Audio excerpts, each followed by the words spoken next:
Muchas gracias por la invitación, encantado de estar con ustedes y pues poder platicar y pues sobre todo pues poder llegar a esas preguntas que planteaban, ¿no? De cómo editamos, cómo elegimos, cuál es el proceso. Si les parece bien, me gustaría hacerles una presentación de qué es lo que hacemos para que sea también más fácil poder entrar como en detalles de cómo es ya la edición de lo que va, lo que no va, lo que nos interesa, lo que buscamos, lo que nos llega, etcétera. Entonces voy a compartir pantalla.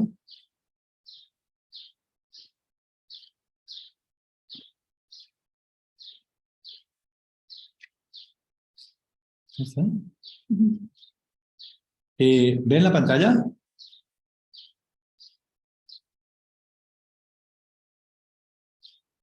Sí, sí la vemos. Perfecto. Bueno, pues ahí vamos.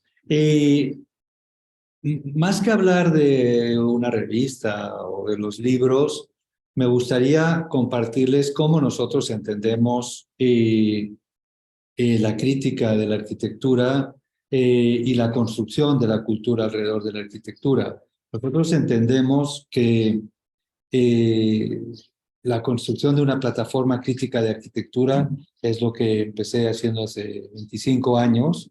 Ya en el primer texto editorial me atreví a escribir algo que después me ha ido sorprendiendo, pero que en realidad es lo que hemos estado haciendo, que se trataba de que fuera un proyecto hecho de proyectos.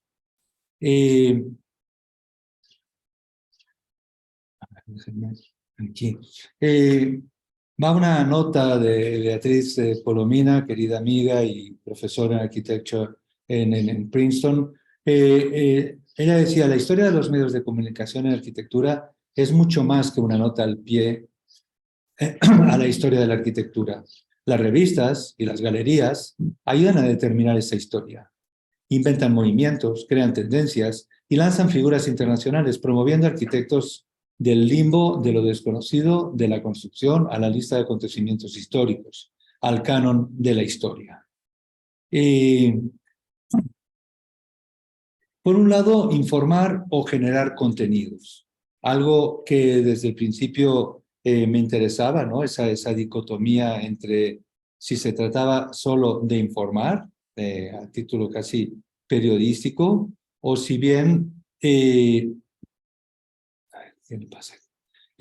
O si bien se trata de generar contenidos. Un poco la idea es que la función ya no es informar, sino precisamente es generar contenidos y provocar reflexión. Y desde ahí pensamos que es construir cultura desde la arquitectura. Algo que no inventamos, algo que gente como Adolf Loos, el admiradísimo arquitecto vienés, ya planteaba en Das Andere, en esa revista súper provocativa que escribía, digamos, en los primeros años del siglo pasado y desde donde planteaba cuestiones de fondo. En realidad, esto pues era ahí por 1903, en el que pues rechazaba ya por entonces todo lo que estaban haciendo los arquitectos de moda de ese momento, que eran los del Secession vienés, ¿no? Pues decía que eran una bola de hipócritas, que estaban por el formalismo, que eso no era arquitectura de a de veras. Desde esa lectura de Das Andere, del otro, hay otras lecturas, por ejemplo, la que planteaba Le Corbusier desde l'Esprit Nouveau, esa revista que también duró unos tantos números, en el que pues, se planteaban cuestiones. No era un simple catálogo de proyectos y mucho menos una plataforma para difundir sus propios proyectos, que en eso Le Corbusier era un genio, pero la revista iba mucho más allá, era un modo de cuestionar temas de arquitectura, de estética, de arte, desde una perspectiva internacional. Llegó a publicar pues, un buen de números desde una postura radical, con un compromiso claro a partir de las ideas. No era ya un simple, una simple revista de fotos bonitas, ni mucho menos. Como les decía, a mí me ha interesado desde el principio la idea del proyecto hecho de proyectos, que inicia en el 97 del siglo pasado, con un primer número de la revista Arquine, y en el que yo nunca he tenido una fascinación ni por las revistas, aunque he sido un lector y sigo siendo un lector de algunas revistas que me gustan mucho, especialmente Casabella de Italia, o Domus, o el Architectural Review de Gran Bretaña, para nada el Architecture Record de Estados Unidos, o algunas otras que me parecen absolutamente aburridas, poco interesantes, y ya no hablemos de algunas locales, sino que siempre he pensado que la revista era una manera de contar historias, de reflexionar, de plantearnos algo del que probablemente no tenemos respuestas, pero que desde la arquitectura nos podemos hacer preguntas. Desde ese primer número a los que le siguieron, pues puntualmente cada 3 meses hemos aparecido planteándonos temas que nos interesan.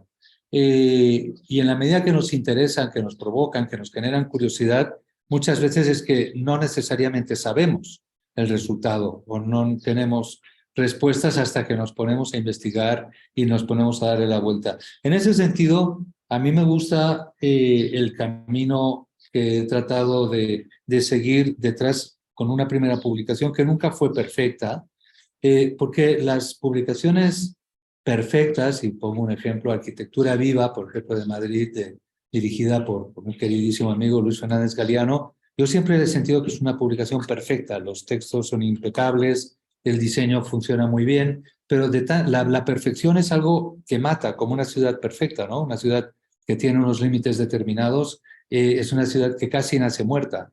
Y una publicación también, porque no le permite evolucionar. A nosotros un cierto grado digamos, de amateurismo constante nos ha permitido evolucionar e irnos planteando temas que han ido apareciendo con los tiempos, con nuestro crecimiento, con los temas que nos han interesado. Así, por ejemplo, ya al llegar al número 100, nos planteamos 3 temas que nos parecían fundamentales ya en ese momento, sobre territorio, educación, vivienda colectiva, espacio público y crisis climática. Quizá algunos de estos temas no estaban 25 años antes.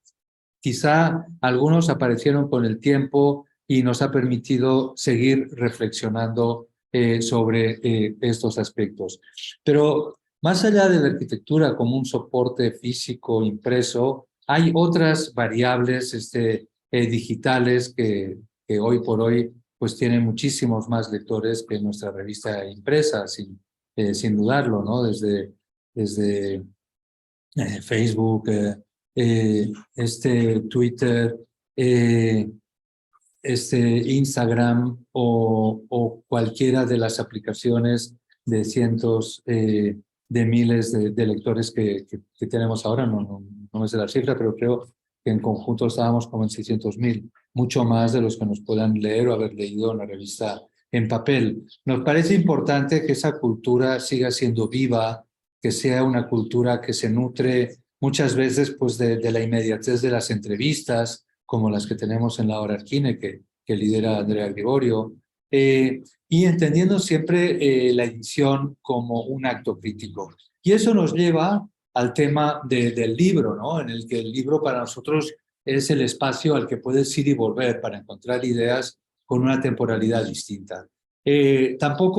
Obviamente, tampoco lo inventamos, es algo que ahí estaba, y afortunadamente podemos recurrir a esas grandes ideas que nos han antecedido y de las que aprendemos mucho, desde los libros de Vitruvio o de Andrea Palladio, que trascendieron mucho más que sus propias obras arquitectónicas. El mismo Palladio, que llegó a construir unas cuantas villas absolutamente formidables en el Véneto, la Barbaro, la Rotonda, etcétera, la Emo, pero que habría pasado casi desapercibido como un tardo renacentista más, hasta con sus dos iglesias en Venecia, San Giorgio.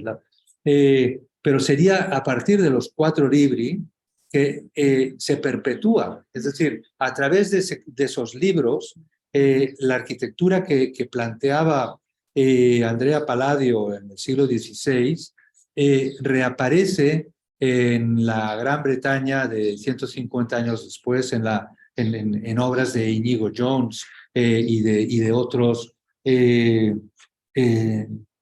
arquitectos ya con un carácter neoclásico, o 200 años después aparecerá con Thomas Jefferson en los Estados Unidos, un arquitecto que además acabaría siendo presidente de los Estados Unidos, autor de una universidad en todo ese estilo digamos, paladiano. Es decir, el valor de los libros trascende más allá de muchas veces de las buenas arquitecturas que llevarán a cabo. Ni que decir de gente como el mismo Le Corbusier, que a través de sus libros consiguió contaminar, consiguió inseminar a varias generaciones de arquitectos de todo el mundo, irradiando esas ideas, primero los cuatro principios de la arquitectura en su primera fase purista, o ya el expresionismo que llegaría a partir de los años 50, a finales de los 40, y que de algún modo transmitirá esas ideas de cómo puede ser el mundo desde otro paradigma, cómo puede ser la ciudad moderna, cómo puede ser la célula para habitar. Igual, alguien como Robert Venturi, con una obra relativamente discreta, algunas de ellas muy conocidas, pero como La casa de su mamá, que no deja de ser por su tamaño y programa hasta irrelevante, me atrevería a decir, con libros como Complexity and Contradiction in Architecture, consiguen detonar la transformación del pensamiento de una generación. Casos como este lo podríamos extender al Delirious New York de Rem Koolhaas o al Small, Medium, Large and Extra Large de Koolhaas, diseñado por Bruce Mau, que de algún modo sería también parteaguas del quehacer del pensamiento de la arquitectura de sus respectivos momentos. Así, y con la correspondiente modestia de escala, nosotros, por ejemplo, desde principios de este siglo, bueno, se me ocurrió un título casi irónico en ese momento, que era Lo mejor de la arquitectura del siglo XXI. Publicar Lo mejor del siglo XXI en 2004, pues o era un acto muy soberbio o muy socarrón. Pero detrás de eso siempre hay como ese proyecto de seguir dando continuidad. A mí nunca me ha gustado prometer que va a ser una colección, etcétera, pero pues trato de hacerlo, y aquí, por ejemplo, tenemos esta colección que ya lleva pues 20 años, y ahora vamos a salir con la edición de 2021-2022, y en el que un comité selecciona, un comité independiente, en el que algunos del Consejo Editorial estamos y otros invitados, selecciona las más de 400 obras que nos llegan, construidas en México durante el periodo de 2 años correspondiente, y ese comité hace una selección de poco menos de 100 en cada caso, lo cual permite construir una narrativa de qué es lo que se ha estado haciendo en México en estos años, ¿no? O cuando publicamos el libro de Fernanda Canales, Arquitectura en México, en el que pues también se recogen las distintas facetas de la arquitectura, el urbanismo, el arte alrededor de la arquitectura, etcétera, de este periodo, y un equipo de 4 personas de Arquín estuvo apoyando a Fernanda durante todo un año para llevarlo a cabo. Temas que nos interesan, pues, cómo es una escuela distinta, cómo es Talca, por ejemplo, en Chile, o cómo es la arquitectura latinoamericana tras la crisis financiera del 2008-2009. Hicimos este recorrido por Latinoamérica para darnos cuenta que se podía ser radical con muy pocos elementos, con muy pocos recursos, y en el que prácticamente esa crisis global pasó como una pequeña crisis más en un territorio en el que hay crisis cada 15 días. O estos libros que he tenido oportunidad de hacer, el primero como una segunda fase de lo que empezó siendo mi tesis doctoral, ¿no? La sombra del cuervo, arquitectos mexicanos tras la senda de Le Corbusier, cómo Le Corbusier influyó a través de sus libros a esos arquitectos mexicanos, aun cuando Le Corbusier nunca llegó a visitar México, o la obra de algunos autores relevantes que me parecen muy significativos, como la de Teodoro González de León y otros tantos, ¿no? Aquí desde pues, el de Torre Reforma de Benjamín Romano, o el libro Invierno de arquitectura chilena, o la vivienda a partir del trabajo de estos arquitectos peruanos, o el trabajo de algunos arquitectos que nos interesan, desde Pancho Serrano a MMX o Alejandro Aravena, tratando de explorar siempre qué es lo que nos hace distintos o qué hace distinto a cada autor al borde de Ecuador, por ejemplo, en el que menos es todo, significa que el libro también tenía que ser la expresión de ese menos es todo. Y por no tenía ni portada, la portada era la primera página simplemente, o el trabajo de Rosana Montiel, o la traducción de libros absolutamente fantásticos, fascinantes, como este de Beatriz y Mark Wigley, Large with Human, que me lo compartieron en un viaje que hicimos, me fascinó, les propusimos traducirlo y aquí está, ¿no?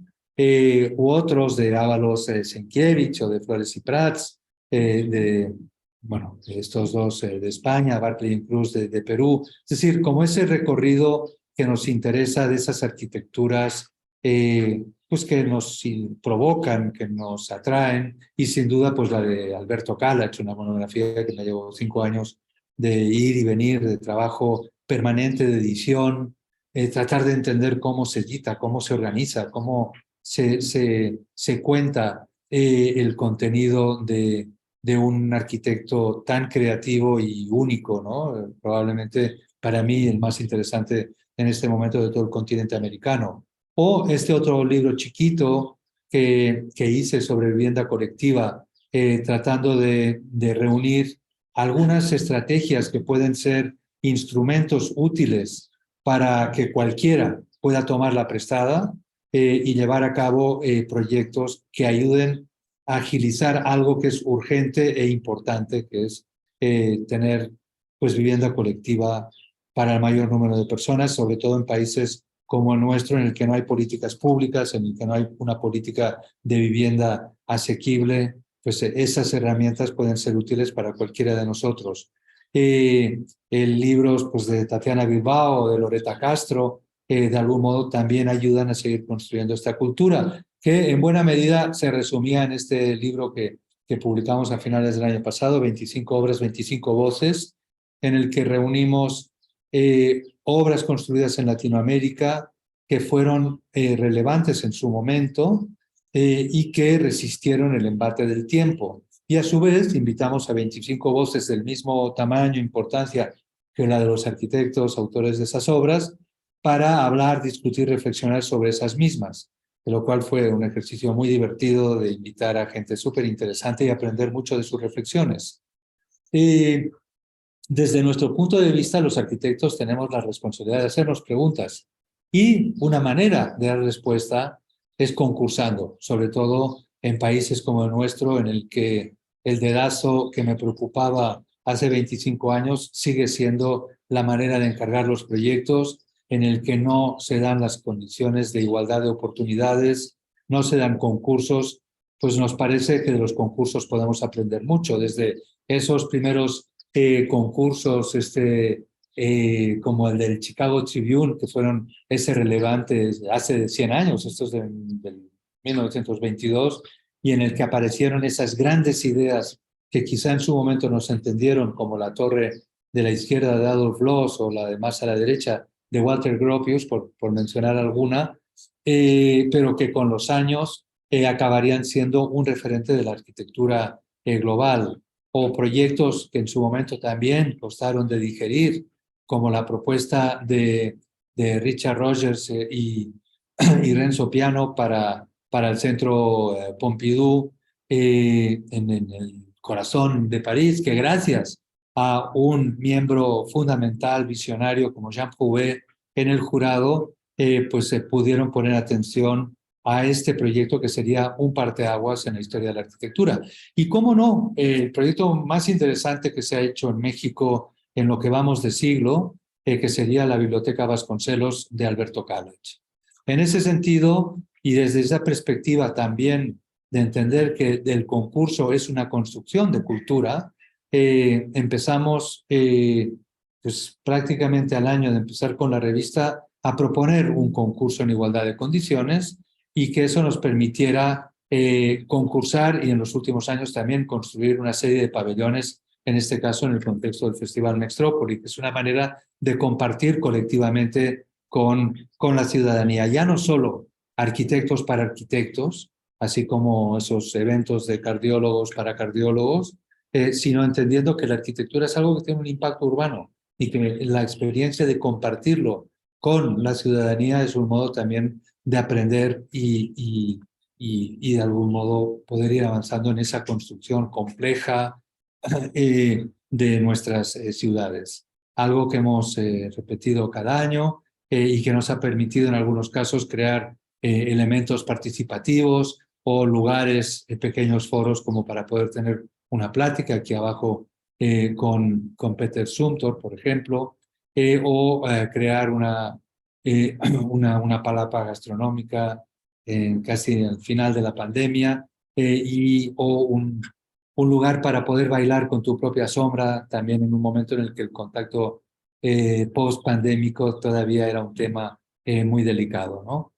O construcciones que de algún modo encontraron un lugar para quedarse, ¿no? Como esta torre, todo concursos internacionales, por ejemplo, ganado por un equipo chileno, etc. Nos parece que también una manera de construir, de editar arquitectura, es exhibir para compartir esas arquitecturas.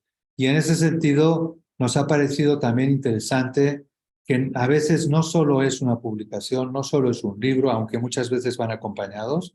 Por ejemplo, en esta exposición de Rafa Moneo, aquí está él, aprovechamos también para publicar un libro de su obra, o en otras exposiciones, por ejemplo, esta de la izquierda de Woja, de Singapur, también aprovechamos para publicar un libro, o este de arquitectura radical, que es con el libro que enseñamos antes, otra exposición de SOEM, de MMX, del proyecto de transformación del centro de París de Dominique Perrault, o la exposición de David Chipperfield, o la de Tatiana Bilbao, etc. Es decir, entender la exposición como un proceso performativo en 3 dimensiones, a otra escala, en el que se propone una experiencia distinta a la bidimensional de un libro, por ejemplo. Pero también esa construcción parte de congregar, de juntar, de dialogar, y entendiendo que la arquitectura como un espacio crítico de pensamiento y diálogo. En ese sentido, los referentes obvios están en esos primeros encuentros que organizó, por ejemplo, Le Corbusier con los primeros CIAM, ¿no? Los Congresos Internacionales de Arquitectura Moderna, un poco a despecho porque quedó descalificado de un concurso que le importaba mucho para el Congreso de las Naciones y que lo descalificaron por haber empleado un material y una técnica que no estaba permitida, que era el pulverizador de tinta, pero bueno, esa es otra historia. Pero eso permitió juntar a una serie de arquitectos ya de todo el mundo para hablar de arquitectura. Y unos años después seguirían, por ejemplo, en la foto de la derecha, ya en Atenas, y serviría para que escribieran conjuntamente ese manifiesto que sirvió para dirigir los pasos de los arquitectos worldwide, ¿no? O sea, un poco nos sirvió a todos en estos en el 33, cuando escriben la Carta de Atenas. Y posteriormente se seguirían juntando cada 2 años, cada 4 años, en distintos encuentros para ir definiendo qué es y qué debía ser la arquitectura moderna. Digamos, un cierto consenso, una manera de compartir las ideas más estimulantes de ese panorama, y que también eso llevaría a un momento en el que ya en el 57, unos jóvenes, digamos, tanto británicos, holandeses, también alguno español, italianos, propondrían el fin de SOCIAM, entendiendo que esa modernidad que postulaban ya se había terminado. Pero en ese espíritu decidimos juntar desde el año, creo que el 99, juntar anualmente una serie de gentes para hablar de arquitectura, para discutir de eso que nos interesa, ¿no? Y eso nos llevó a realizar pues, 14 congresos y posteriormente el Festival de Arquitectura y Ciudad, que congrega, que reúne, que permite discutir, que permite dialogar, participar, celebrar, reconocer la ciudad, abrir una ventana para reconocer una ciudad extraordinaria, ¿no? Y tener desde las voces más críticas del panorama contemporáneo y poder tener discusiones que nos detonen el pensamiento, que aceleren nuestras neuronas y que permita esa experiencia colectiva.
Para nosotros es importante entender la construcción de la cultura desde la arquitectura, desde estas multifacetas, entendiendo que construimos una plataforma crítica, generamos contenidos, que seguimos siendo lo que anunciaba en ese primer número de la revista en el 97, un proyecto hecho de proyectos. Entendemos la edición como un acto crítico. Nos interesa provocar preguntas y exponer respuestas, entendiendo que pues, también nos interesa exhibir y compartir la arquitectura, congregar y dialogar. Muchas gracias.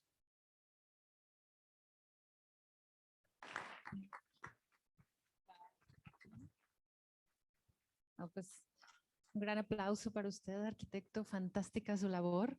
Y bueno, a los que están aquí acompañándonos, quiero decirles que me dio bastante alegría que aquí la mayoría de los libros que nos mostró el arquitecto los tenemos disponibles en la biblioteca, nada más están al revés, pero al rato se dan un tour por aquí. No me traje más porque sí tenemos más todavía. Ya me iba a traer media biblioteca, como le comentaba el Arqui. Así que bueno, pues pueden ir a consultarlos y sobre todo queremos adquirir más de los títulos que tienen porque le comentó el arquitecto que se ve que han sido leídos. Así que aprovechen la gran bibliografía, la gran calidad tanto de contenidos como de la edición. ¿De acuerdo? Están aquí disponibles para ustedes. Bueno, pues continuando, me gustaría presentarles a David Lozano. Él es invitado también. Él es arquitecto por la Universidad de Guadalajara, maestrante en la maestría en Historia de la Arquitectura Mexicana, de aquí mismo de CUAD. En el 2016 creó la plataforma Momo GDL, la cual está dedicada a la divulgación de la arquitectura moderna de Guadalajara, en la que ha organizado conferencias donde ha contado con grandes exponentes como Fernando González Gortázar, entre otros. El arquitecto ha participado en foros como el de Historia del Diseño en México, organizado por el CENIDAP, así como en el Coloquio de Arquitectura Efímera, organizado por la Facultad de Arquitectura de la UNAM. Ha colaborado también en artículos para la revista digital Call Hunter MX, además de conducir un podcast llamado Ocupo Ciudad. Y bueno, el arquitecto, bienvenido, por favor. Un aplauso para David Lozano. Y como le comentaba, se han generado algunas preguntas que nos gustaría dejar a David. Adelante, David, por favor.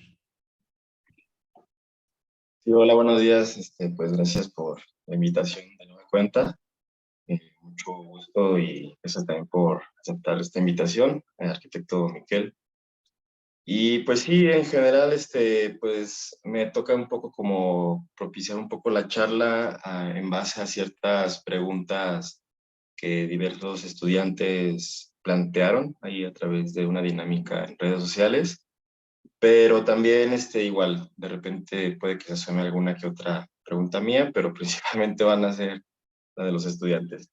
Igual quería, pues, comenzar esta charla, con un comentario que el hecho de que se presente esta charla con usted como director de la revista Arquine, pues ayuda a mostrar a estudiantes de arquitectura que existe una manera o más de una manera en que uno se puede involucrar con la arquitectura más allá de solo construir y diseñar edificios, que obviamente pues para eso nos formamos, pero que no significa que sea una limitante, un margen al que solamente nos debamos apegar a eso como arquitectos, ¿no? Entonces existe otras áreas como la investigación, la crítica, y pues desde luego que la divulgación. Entonces, una revista como lo es Arquine, pues como ya lo planteó en las últimas diapositivas, pues tiene todas estas características pues para nutrir y pues para hacer más reflexión y más pensantes a los arquitectos, porque una constante común en muchas de las universidades del país, y pues también en Guadalajara, es que los arquitectos, al menos desde la etapa de formación, no solemos leer mucho y tampoco se nos pide demasiado eso dentro de las materias. Entonces, el que exista estas revistas como Arquine, principalmente, que generen esa reflexión de una manera atractiva, con un lenguaje pues sencillo de leer y de digerir para jóvenes arquitectos y estudiantes, pues creo que es bastante valioso que exista. Y pues bueno, de ahí pues vamos a partiendo de algunas de las preguntas. No están como que en un orden específico, pero le voy a tratar de dar un orden. En base a su experiencia, arquitecto, con toda esta bombardeo de información, hablando en términos generales de la difusión en Internet, cada vez más plataformas hay, ¿no? Antes estaban las revistas digitales, ahora ya están a través de las redes sociales, en Instagram, en TikTok principalmente, o incluso en YouTube. Existe una saturación de información en cuanto a las maneras de hacer arquitectura, no solo en el país, sino en el mundo, ¿no? Entonces, una de las inquietudes de los estudiantes es cómo desarrollar o cómo plantearse un criterio para poder tomar de manera correcta las referencias que les sean útiles para su propia formación. Sí, muy buena pregunta. Bueno, antes de responder a tu pregunta y conectando con lo primero que decías, yo creo, y ya no lo digo como Arquine ni como Mextrópolis, sino como arquitecto, tal como entiendo la arquitectura, y como me la he planteado y cuando pude reflexionar, cambiando de país y tratando de imaginar cuál debe ser nuestro papel, pensé que la del profesional liberal, con el modelo en el que me formé, si bien tuve la suerte de tener grandes maestros, durante toda la carrera, el modelo del arquitecto que responde las preguntas que le hacen y que sabe la respuesta y por tanto hace edificios, me parecía algo muy limitado y siempre traté de entenderlo como el arquitecto como un estratega. Por tanto, por eso me ha interesado, digamos, el papel desde la crítica, que permite una reflexión, permite construir desde un cierto conocimiento que muchas veces carecemos y que hay que salir, estudiar y aprender. Es decir, cuando escribí el libro de Mario Pani es porque yo no tenía ni idea de Mario Pani. O sea, y no había un buen libro que me contara lo que yo quería saber. Entonces salí a buscar la obra, salí a levantar información hasta que ya entendiéndolo, decidí compartirlo pues con los que les interesara saber qué significaba la obra de Mario Pani, ¿no? Y eso desde una perspectiva de la crítica como acceso pues al conocimiento, pero la práctica para mí sigue siendo fundamental y es donde tienen que caber ese conocimiento y también la academia, ¿no? Pues desde la enseñanza y en ese sentido pues dirijo la Escuela de Arquitectura de Centro, ¿no? Creo que la combinación de estas nos permite entender también qué es hoy un arquitecto en el siglo XXI.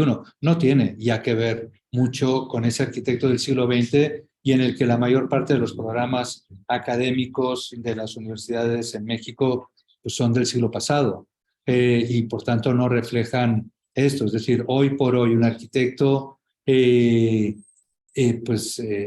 puede construir edificios, puede construir conocimiento a través de sus libros, puede generar conocimiento a partir de exposiciones, de instalaciones efímeras.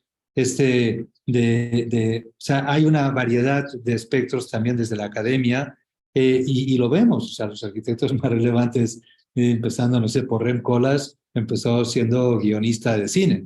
Y ahí, en buena medida, en ese conocimiento transversal, en esas colaboraciones es donde encontramos los momentos más interesantes. Herzog y de Meuron básicamente se forman de la mano de un artista fundamental como era Joseph Beuys.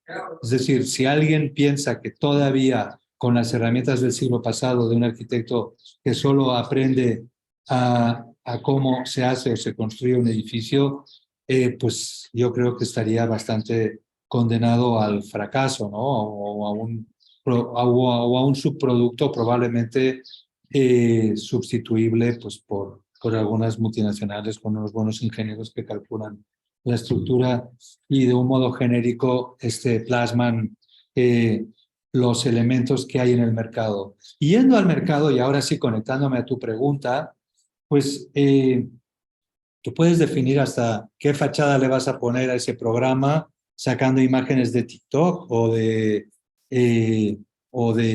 alguna de estas, de alguno de estos, o lo que veas en Instagram. Pero simplemente uno puede creer, sinceramente, que copiando o tratando de mal copiar el vestido que traía ayer Anna Hathaway en el evento en el Met, va a ser una actriz como Anne Hathaway. Me parece muy ingenuo. Entonces, yo cuando veo estas, en algunas universidades, hace poco, no voy a mencionar cuál, que me invitaron a un final review y vi algunos que seguramente habían bajado alguna imagen de Pinterest de algo que ya no era ni noticia, ni era relevante, y que ya, no sé, mismo Bjarke Ingels ya lo había hecho hace 10 años, algunos lo habían copiado en región 4 aquí localmente, mal copiado, otros lo habían ya parodiado casi que en Corea, etcétera, y resulta que este estudiante, y casi te digo de qué universidad, pero no, pues estaba recalentando algo que ya no tenía ni sabor.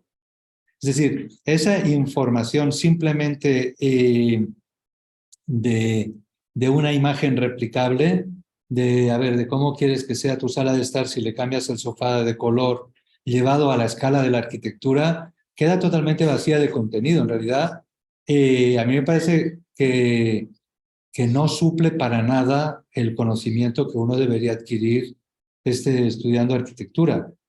Y además te voy a decir también, yo no tengo nada en contra de cualquier herramienta de estas y mucho menos de herramientas mucho más poderosas que hay hoy. Por ejemplo, el uso de la inteligencia artificial, el uso de, de chat GTP para desarrollo de textos. Todo eso son herramientas que están a nuestro alcance. Ahora, pensar que uno simplemente por usar el chat GPT ya es un crack escribiendo ensayos, pues me parece tan iluso como reproducir una imagen que vio en Pinterest o en TikTok. Por tanto, no creo que sea o lo uno o lo otro, yo creo que está bien.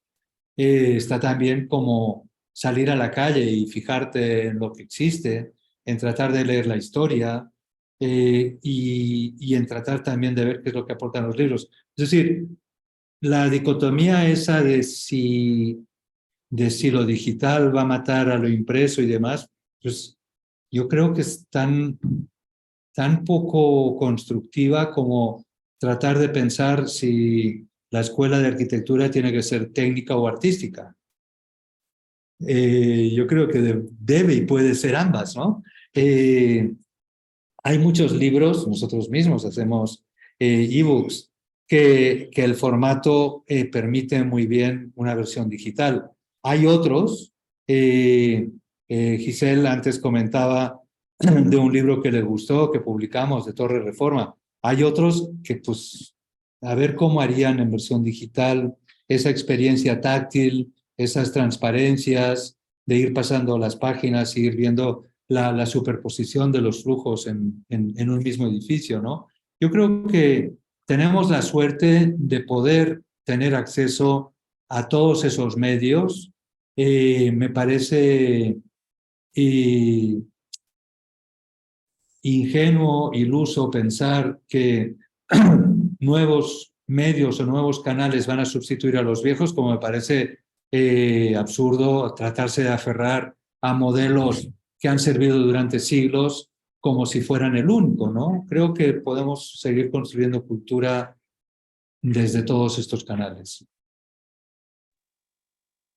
Y claro, pues totalmente de acuerdo con usted, porque precisamente retomando la idea de que la arquitectura como se está enseñando es de una manera muy técnica y muy casi industrializada, de solo aprender a diseñar y construir, a aquellas personas a las que les preocupa si van a ser sustituidos por las inteligencias artificiales, pues precisamente si se mantienen dentro de ese margen, pues probablemente sí lo lleguen a hacer. Entonces, por eso es que deben aprender, como lo menciona, si es desde la estrategia, el ser arquitecto, pues ver qué otras maneras puede aportar desde la arquitectura en la parte de la investigación y demás, ¿no? Simplemente el hecho de, como lo mencionaba, de no sabes algo de Mario Pani, pues un pretexto perfecto para investigarlo es hacer el libro, ¿no? Entonces, si alguien tiene la curiosidad de un tema en particular, aunque no esté estudiando una maestría, pero que se dedique de lleno a investigar X tema, desarrollarlo, y entonces puede él no solo nutrir sus dudas, sino entonces generar otras nuevas, pero quizás con un nivel de profundidad todavía mayor, ¿no? Eso sería bastante valioso. Y en cuanto a eso, creo que también habría que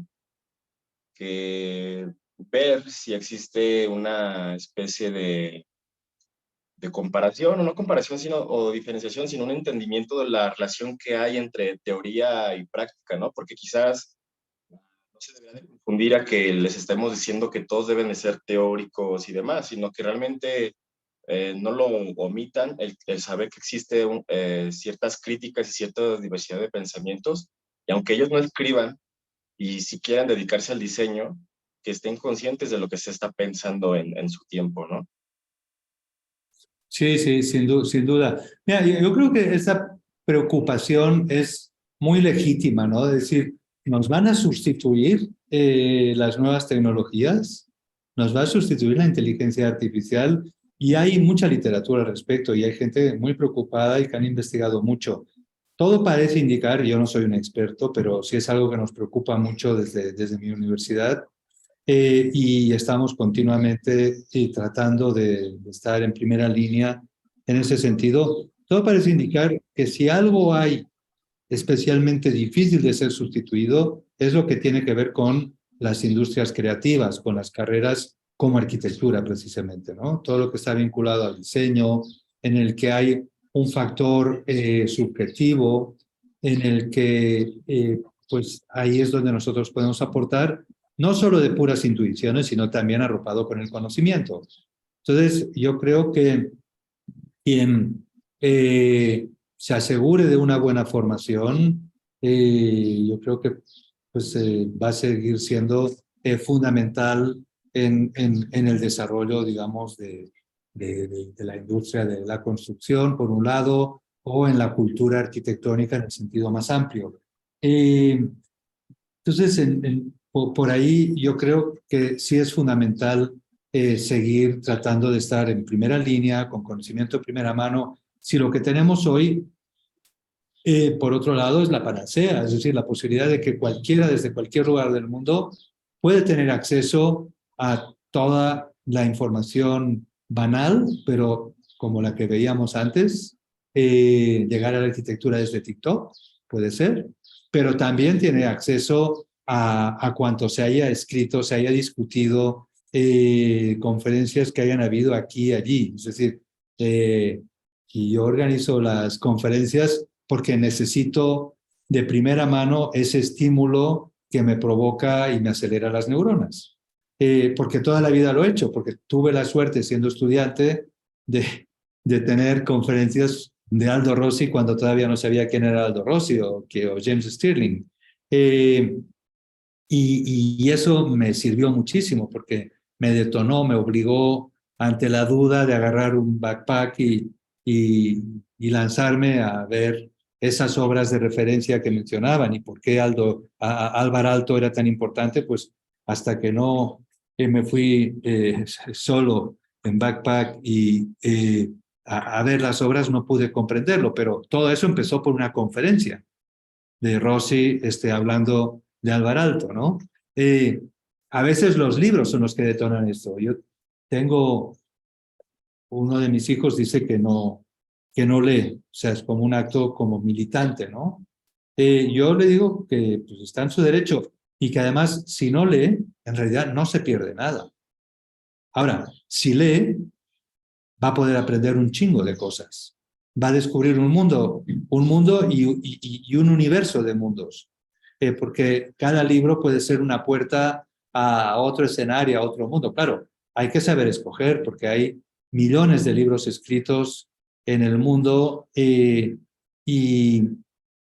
en una vida normal, si sacas cuentas, hasta un buen lector, pues difícilmente va a poder leer más de unos pocos miles de libros en su vida. Entonces, ¿cómo escoges esos libros? Ahí hay una tarea y eso se conecta un poco. ¿Cómo puede hacer un estudiante para saber de dónde sacar esa información? ¿Cómo puede decidir qué lee y qué no lee o dónde lo busca, ¿no? Y para eso hay herramientas. Las grandes, hasta los grandes periódicos del mundo tienen una sección en el que te recomiendan los mejores libros. Un buen crítico te ayuda a saber si un libro u otro te puede interesar más o menos. Y realmente son los que de algún modo te abren tantito la puerta para orientarte y que tú puedas escoger. Nosotros desde Arquine tratamos de hacer esto. Tratamos de abrir temas que nos interesan. A veces a propósito de que hace 100 años que nació alguien o que se terminó una obra, permite abrir un punto de discusión que eventualmente un lector ávido podrá ver que si ahí están mencionando, están citando a Walter Benjamin varias veces, pues quizá ya va siendo hora que empecemos a leer a Walter Benjamin, porque resulta que 100 años después sigue siendo tremendamente útil para nuestro pensamiento, ¿no? Digo, por poner un ejemplo. Y así de algún modo hay algunos canales que nos permiten ir un poco más allá de simplemente ver una imagen que nos estimule, nos guste y nos enseñe algo, ¿no? Yo creo que sí hay buenos canales para esa discusión y sobre todo, mira, yo lo que les digo a mis futuros alumnos siempre, cuando me dicen, bueno, ¿y qué debería ser lo más importante para un futuro, para un próximo estudiante de arquitectura, ¿no? Y ellos, a veces algunos han tomado cursos de dibujo porque les han dicho que es muy importante saber dibujar, o han empezado a hacer alguna cosa y hasta han ido al despacho de algún tío, pariente o algo, y hasta están muy orgullosos de saber algo de AutoCAD. Tío, sin echarle tierra a eso, yo les digo que bueno, que sepan todo eso, como si saben cantar. También ayuda mucho, pero que lo más importante desde mi punto de vista es la curiosidad. Y la curiosidad, no solo la propia, la intuitiva, sino la que se construye también. Y se construye a la que le vas agregando conocimiento. El conocimiento es uno de los caminos más placenteros que existen. Y es algo que se puede ir alimentando. Mira, yo recuerdo algún viaje con Teodoro González de León. Ya, digo, el último fue el año que murió, por París, por Marsella, siguiendo las obras de Corbu, pero sobre todo uno de unos pocos años antes que estuvimos en Quito, en Ecuador, y a sus 80 y tantos años estaba súper inquieto porque tenía que encontrar un cuadro que le habían mencionado, que había visto en algún libro, pero no sabía exactamente en qué lugar.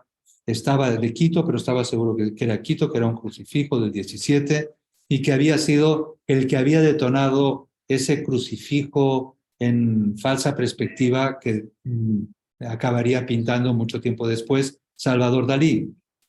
Yo iba atrás de él. Oye, pero Teodoro, ¿y qué tal si paramos? Oye, no tienes hambre. Yo ya estaba harto de subir y bajar calles. Fue un aprendizaje brutal, porque esa curiosidad que tenía, que le sirvió para irlo alimentando sobre otras referencias, de repente, cuando entendí que lo de mi hambre era algo demasiado coyuntural, y empecé a gozar esa provocación suya por conocer, por descubrir hasta que lo encontramos, fue un auténtico gozo intelectual. Y yo creo que eso se tiene, pero también se cultiva. Y eso se cultiva con buenas lecturas. Se cultiva en arquitectura, visitando arquitectura, viajando para conocer arquitectura.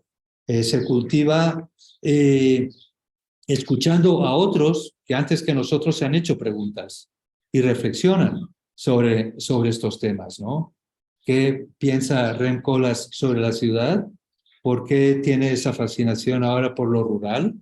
Realmente va a haber un regreso a lo Rousseau, al campo, o es una crítica que va mucho más allá de esas reflexiones sobre la ciudad genérica. Es decir, todo ese constructo es lo que nos alimenta. Lo que nos alimenta es más eso que simplemente los honorarios que obviamente debemos cobrar por los proyectos que hacemos, ¿no? Pero el alimento real de la arquitectura está en todo ese conocimiento que podemos ir adquiriendo. Lo importante pues es no dejarse de preguntar, que al principio uno no sabe qué preguntar, pero precisamente tienes que empezar por algún lado y entonces es donde vas a ir comenzando a obtener respuestas, ¿no? O sea, por ejemplo, entre algunas de las dudas que veía por los estudiantes, como que estaba la inquietud o la duda de cómo entender, como en qué paradigma nos estamos encontrando ahorita en el diseño o en la construcción, pero veo que lo abordan un poco más como desde lo material. que si del hormigón, el acero o algún otro material. Entonces creo que, o sea, aunque está bien la curiosidad, habría que ver que no es en sí mismo el material lo que cambia el paradigma, ¿no? Sino es la manera de pensar lo que va a hacer que se revolucione un material que ha sido usado por milenios, como un ladrillo, uh, y que realmente la sociedad, el tiempo en el que vives, es lo que le da forma a esa manera de pensar. Sí, sí, sin duda, David. Coincido contigo. Yo, por ejemplo, en el programa que hemos diseñado desde una perspectiva del siglo XXI, para la licenciatura de arquitectura en el centro, nos planteamos mucho este tema, ¿no? Por ejemplo, nuestros estudiantes cada medio semestre parten o el punto de referencia es un material, entendiendo que todos los materiales pueden ser el punto de partida para un proyecto, pero que van desde el concreto, con toda la crítica que pueda haber ahora en cuanto a su impacto en la huella de carbono, pasando por el tabique, pero llegando al bambú, la madera y nuevos materiales. En ese sentido, coincido contigo, cualquier material puede ser el adecuado si le damos sentido. Y ahí, por ejemplo, creo que hay que ser consciente de esto. Por ejemplo, si uno reflexiona sobre la arquitectura mexicana de este momento, que está gozando pues, por un momento como de éxito bastante placentero, pero si nos fijamos un poco más, nos damos cuenta que prácticamente todos hacen lo mismo. Y hay como una seguridad y por tanto algo un poco pasmados, repitiéndose o copiándose unos a otros porque hay conciencia de que lo que se está haciendo está bien. Y que hagan eso no me parece mal, pero nos va a llevar a un cierto casi estilismo o un cierto manierismo, ¿no? Como pasó al final del Renacimiento, en el que se hacía todo a la manera de, digamos, a la manera de Mauricio Rocha, a la manera de de Chavo Macías, o a la manera de... Todavía de Luis Barragán. Bueno, eso pasó en los años 80 y fue claramente un fracaso, porque todos los que lo interpretaban, fíjate, hasta trataban de copiarle las fachadas a Barragán, y resulta que Barragán nunca hizo una fachada. Era el backstage de los interiores. O sea, como que puede pasar eso continuamente, ¿no?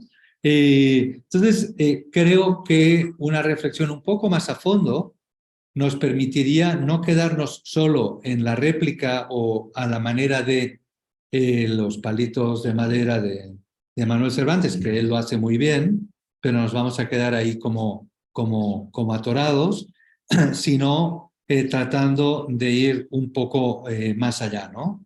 Y en ese sentido, no solo conocer esas obras de referencia que nos interesan es importante, pero también tratar de entender qué es lo que hay detrás. Por eso a veces conviene conocer desde las pláticas de estos autores, conocer qué es lo que piensan, qué es lo que pretenden, por dónde sale o dónde está el detonador de alguno de esos proyectos, ¿no?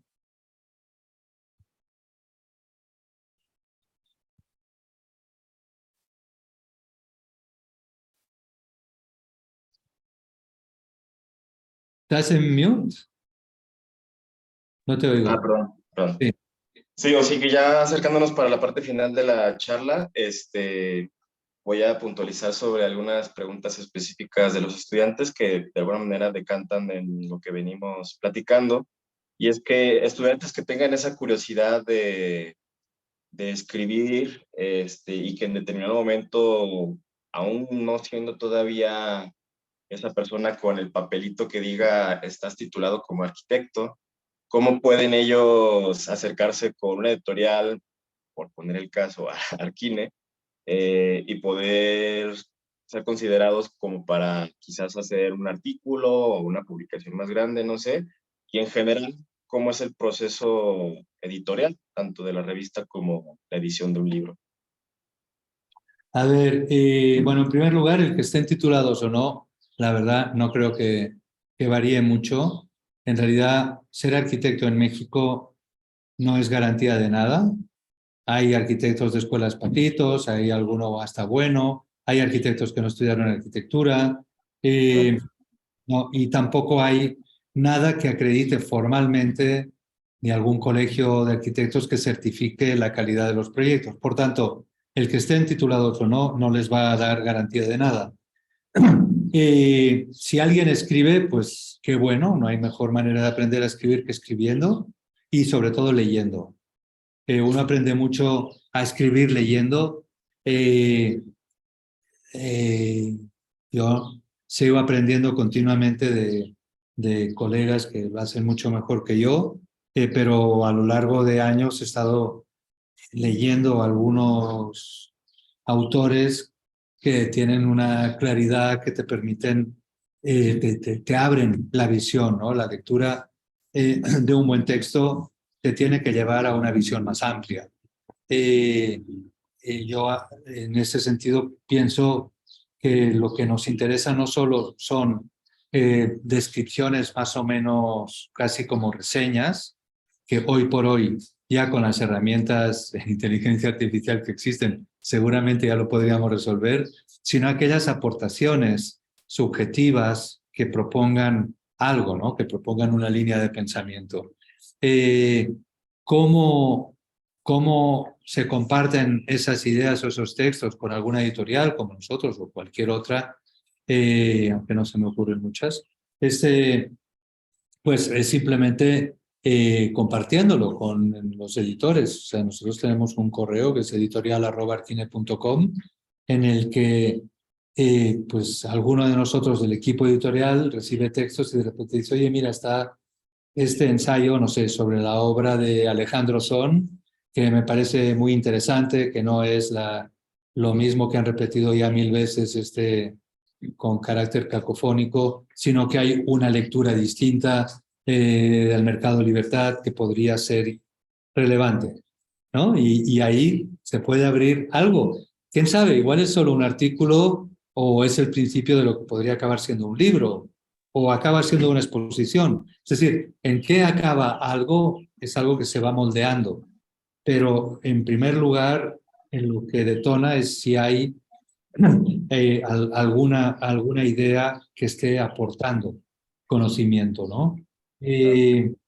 Yo creo que en ese sentido, como en todos, pues hace falta una cierta osadía, ¿no? Es decir, no sé, cuando empezamos Arquine, pues no teníamos recursos ni para imprimir el primer número. Y encontramos la manera, pues saliendo a la calle, vendiendo a algunos cuantos alumnos y compartiendo ideas. Y eso nos permitió ir inventando otras cosas por el camino. Y no lo pongo de ejemplo, hay otros ejemplos, pero pasa que no los conozco tan bien, que se han ido dando así. Es decir, no hay un camino preciso, exacto, de que como si estuviéramos en una universidad gringa, que todo es un manual que les dice, mira, primero tienes que hacer esto, después esto, como los pasos. No, los pasos los va definiendo uno con con una cierta osadía, con entusiasmo, con ganas, igual que pues cuando algo te gusta y lo quieres, ¿no? Sí, igual en ese sentido, cómo editar. ¿Y cómo hacemos nosotros para escoger textos y autores? Mira, no tiene mucha ciencia. Por un lado,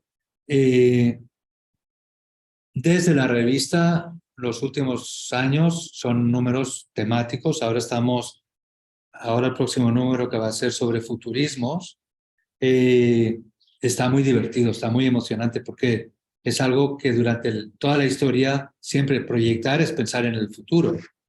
Pero hay una lectura, digamos, casi me atrevería a decir afrofuturista a propósito de la directora de la Bienal de Venecia de este año, que plantea unos nuevos paradigmas desde el trabajo de algunas microoficinas en distintas partes del mundo, algunos africanos, pero otros en otras partes del mundo. Y cómo son esos procesos creativos. Entonces, eso nos hace pues, investigar un tema del que no conocemos a fondo y por tanto aprendemos.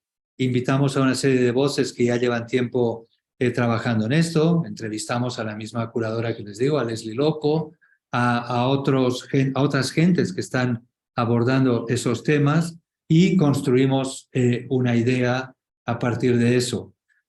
Así también, pues algunos libros como los que he mencionado, no sé, desde el de Radical o los libros más propios, más de autor míos, han sido inquietudes que yo tenía y que las puse sobre la mesa y encontramos la manera de llevarlas a cabo, ¿no? El de arquitectura radical, el de vivienda colectiva y otros. Otros tratan de recoger un panorama, que nos parece que es una buena tarea, tratar de ver qué está pasando. Y entonces, en ese sentido, el de arquitecturas mexicanas, lo mejor del siglo XXI, es ese compendio que permite ver qué sucede y permite no quedarnos con los nombres de aquellos colegas que ya conocemos, sino que de repente descubrimos un despacho de unos chavos de Morelia que están haciendo algo muy interesante y a partir de ahí no solo los publicamos, sino que empezamos a poner atención a qué es lo que sigue, qué están haciendo, etcétera, ¿no? En otros casos, pues sí nos llegan gente que dice, oye, es que a mí me gustaría que hicieran un libro de mi trabajo. Bueno, pues lo vemos. Y si es una obra más o menos destacada, que creemos que tiene valor, pues es un lujo porque pues, podemos conocer mejor la obra de estos arquitectos. Recientemente hicimos una monografía, por ejemplo, de Elías Rizo, que fue fascinante porque no lo conocíamos bien, solo alguna obra, y me permitió recorrer todas sus obras, conocer con qué rigor y qué precisión hacen su trabajo, que hicimos de Macías Peredo, por ejemplo, etcétera. En otros casos, pues nos lo proponen algunos autores que no nos interesan y pues preferimos no hacerlo, ¿no? Como Basserby, ¿no? Aquel personaje curioso que trabajaba en la bolsa hace como 150 años, ¿no? Y que Melville escribió ese libro maravilloso que se lo recomiendo mucho, es cortito para los que les guste leer poco, que pues planteaba ese statement, ¿no? Él preferiría no hacerlo, ¿no? Que no es que nosotros seamos jueces, simplemente hay arquitecturas que no nos interesan, nos parecen algunas banales, algunas un poco más de lo que habíamos visto y por tanto tratamos de evitarlo, ¿no? Entonces es un proceso a veces intuitivo, a veces lo exponemos pues en el consejo editorial y decimos, oye, mira, hay esa oportunidad, se abre la oportunidad. Ahora, por ejemplo, hace poco hicimos un libro de la unidad Independencia, ¿no? Con una unidad única en los 60, ejemplar en su momento y que hoy por hoy sigue estando bien. Entonces, como una revisión a esos proyectos, pues es un aprendizaje muy interesante y además nos permite también reflexionar qué podríamos hacer hoy, en pleno siglo XXI, para darle un upgrade a un proyecto de esas características hecho hace 60 años, ¿no? Entonces, así más o menos es como se produce el proceso de edición, ¿no? Último, no sé si ya lo has pensado, pero ¿cuál es como la forma, o más bien como el legado que crees que podría dar Arquine en su momento de la sociedad de jóvenes arquitectos en general, ¿no? O sea, ¿cómo crees que se pueda ser visto o recordado Arquine de unos años? No lo sé y en realidad tampoco me importa mucho. Puede ser que pase, que caiga en el olvido como obras de tantos autores o que pase un periodo de ahí en el olvido y que después se rescate. Yo lo que creo, más que pensar en ese futuro remoto de algo que queda fuera de mi alcance, yo lo que más creo es en tratar de día a día seguir construyendo con rigor, pues ese modo de entender la cultura arquitectónica y pues también estimular a las escuelas pues que sean exigentes y que los alumnos exijan a los maestros, igual que los maestros exigen a los alumnos, y que por tanto podamos tener mejores escuelas, que va a ser un beneficio para todos.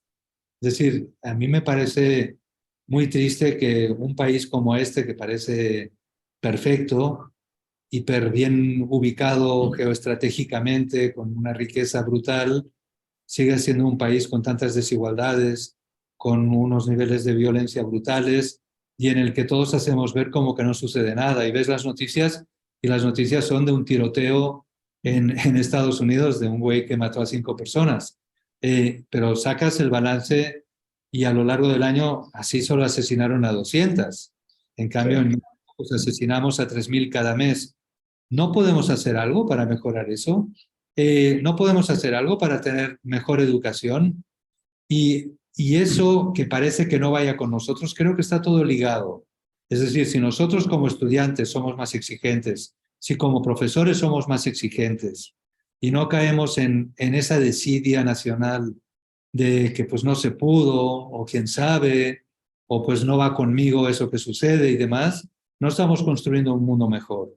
Yo creo que desde la arquitectura lo podemos hacer, pero como ciudadanos es el primer paso que tenemos para poderlo hacer.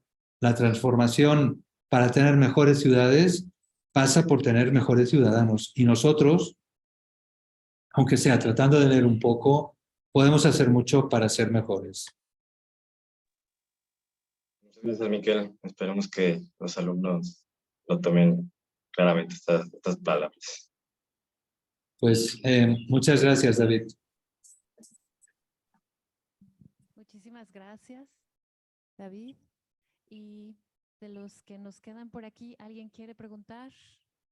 ¿Alguien quiere opinar?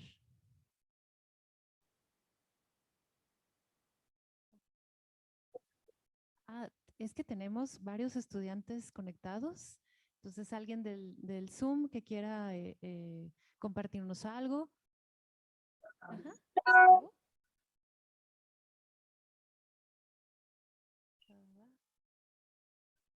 Al parecer, si no, tenemos aquí un docente, el maestro Gabriel.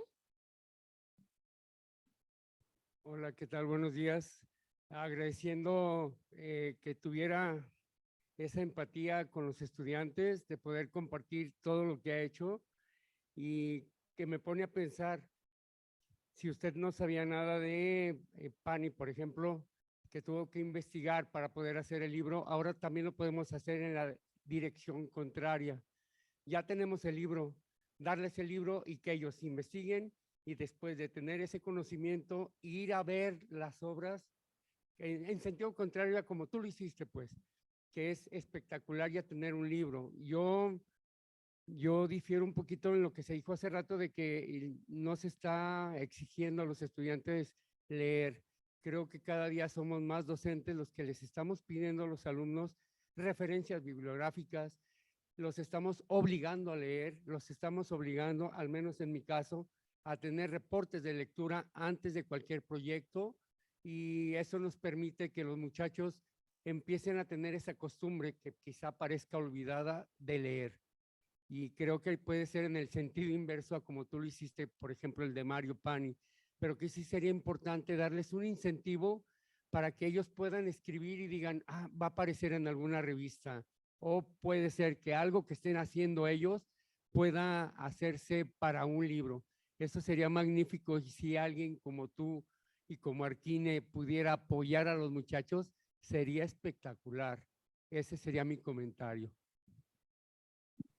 Creo que es muy oportuno. Yo creo que, estoy seguro que desde muchas universidades somos muchos los que tratamos de influir a los alumnos para que lean y documenten lo que hacen y que encuentren el modo de sustentarlo.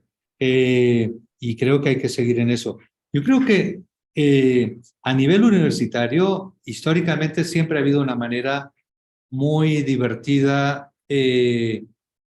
como para empezar a a crear una plataforma crítica y es haciendo una primera publicación local, universitaria, bien sea impresa o bien sea un blog o como pues, el grupo de estudiantes inquietos que les preocupe, les interese, decida hacerlo. Me ha tocado ver el nacimiento de unas cuantas de estas iniciativas y siempre los hemos apoyado en la medida que hemos sabido o hemos tenido la oportunidad, porque de ahí casi siempre acaban estando, y podría enumerar bastantes casos de grupos que han sido determinantes después y cómo han crecido precisamente por ese proceso de reflexión y pensamiento que supone no tanto escribir para un medio ya más o menos conocido, que bienvenidos, ya les pasé también ahí el correo para el que quiera enviar lo que quiera, pero yo creo que lo previo a ese texto que pueden enviar a una publicación que existe o a un periódico, etcétera, está el placer y la emoción de un consejo editorial, de que entre varios estudiantes y o profesores puedan tener como esa discusión permanente que se convierta en una serie de textos o dibujos, etcétera, y que lo publiquen y lo comparten con el resto de la comunidad. Se van a dar cuenta que en automático van a necesitar hacer algún evento para compartirlo con esa comunidad. Y después de ese evento van a empezar a invitar a alguien más que también venga a este evento. Y van a tener ya unas pláticas. Y esas pláticas van a llevar a algo que se puede convertir en un libro, se puede convertir en una publicación física o digital, no importa. Y por tanto, ahí van a estar ya construyendo ese caldo de cultivo y que les aseguro que es de donde salen los mejores de cada generación. Y, insisto, podría ponerles ejemplos de varias generaciones que me ha tocado seguir y apoyar en esos procesos, y ahí están. Son los que acabarían siendo los nombres que conocemos hoy. Fantástico, arquitecto. Sí, son grandes ideas que creo que sí pueden aportar bastante para aquí, para la comunidad de estudiantes. Y tal cual piensan, tal cual yo lo veo en sus publicaciones, arquitecto. Me encanta, por ejemplo, esta, que le dan algo, bueno, se llama Centro Cultural Teopazolco, algo complicado, pero fue lo que yo empecé a notar. Decía, mira, le dan bastante difusión a proyectos que en la vida los conoceríamos, si no es que lo difunden ustedes. Proyectos hechos aquí, en el país y obviamente en Latinoamérica. Así que, pues así como nos dijo el arquitecto, o sea, sean osados, sean valientes, así como lo estoy siendo yo hoy, que no es mi área, les digo mucho, pero me encanta tener una gran personalidad como el arquitecto hablándonos de esto. Yo lo admiro como bibliotecaria porque sí, en verdad, tengo 24 años de bibliotecaria, así que he visto bastantes libros en mi vida y nunca me canso y cada uno siempre tiene una gran sorpresa. Así que yo sí los quiero felicitar a usted y a su gran equipo de trabajo, la verdad. Fabrican cosas hermosas, nos dan a conocer muchísimo de la cultura de nuestro país. Así que pues, ¿alguien más que quiera aportar algo? ¿Algo más? Fíjate que eso de ser bibliotecaria, yo creo que es de las profesiones más saludables, porque por un lado te puedes alimentar de todo eso que está a tu alcance, del conocimiento que está dentro de esos libros, y además de andar cargando libros para un lado y otro, siempre te mantienes bien fitness. Oh. Entonces, tiene la doble vertiente de te mantiene ágil mental y físicamente. Sí, uno no termina de conocer y uno pues como bibliotecario tiene que entender sobre todo eso, debo de ir a entender, entonces eso me pasa, siempre tengo que tener cerca a alguien de la temática, oye, mira esto, aquello, qué es y así, y de esa curiosidad mía entonces surgen muchas más ideas y pues yo tengo que decirle a la gente cómo encontrar los libros, así que siempre me ayuda a los estudiantes porque pues es difícil para mí, pero es un gran honor abrir un libro de ustedes y encontrarme la sorpresa de los dos idiomas, o sea, lo voy a dejar bien volado, pero la verdad es que sí, muchas felicidades. ¿De acuerdo? ¿Algo más que nos quiera aportar, Arki? A ver, ¿cómo? Bueno, igual no me alcanza a ver en la cámara, pero sí, está bien. Sí. Como parte de Intramuros, tenemos pensado hacer un viaje de estudios para Mextrópolis ¿es octubre, el de este año? Si mal no recuerdo, como octubre, noviembre, más o menos son las fechas que Ponte el micrófono más cerca, por favor. Ah, por parte de Intramuros, tenemos planeado hacer un viaje a Mextrópolis. Regularmente, si mal no recuerdo, es como octubre, noviembre aproximadamente. Del 22 al 25 de septiembre. Septiembre. Ok. Va. Ya, Gracias.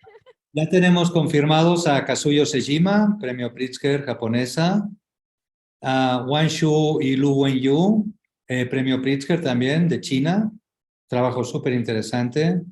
Bjarke Ingels, de Dinamarca y Nueva York, que este es además muy divertido, muy provocador.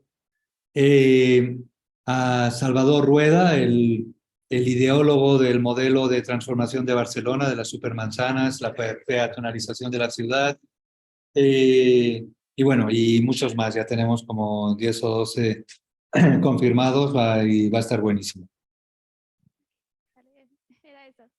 Y además van a poder visitar entre los pabellones que va a haber este año, en el medio de la Alameda, el ganador de este año, que son unos jóvenes mexicanos de distintas partes, se les ocurrió montar en la Alameda la azotea de Casa Barragán.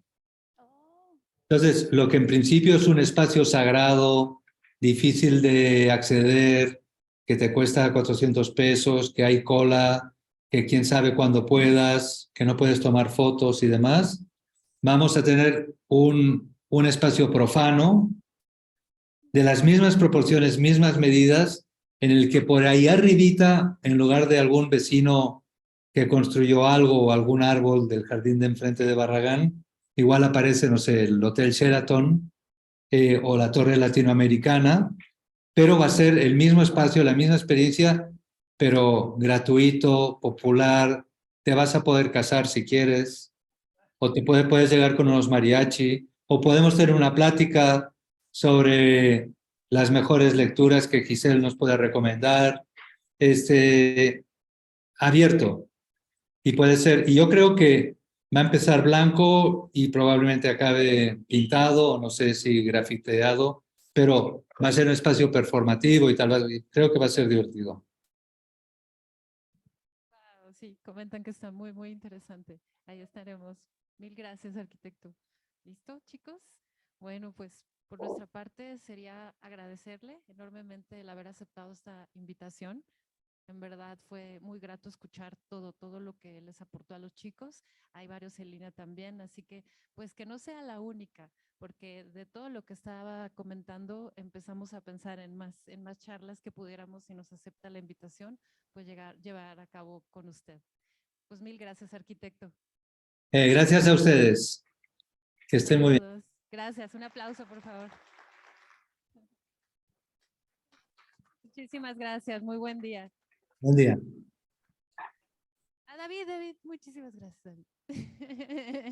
Gracias, David. Con gusto. Buen día a todos.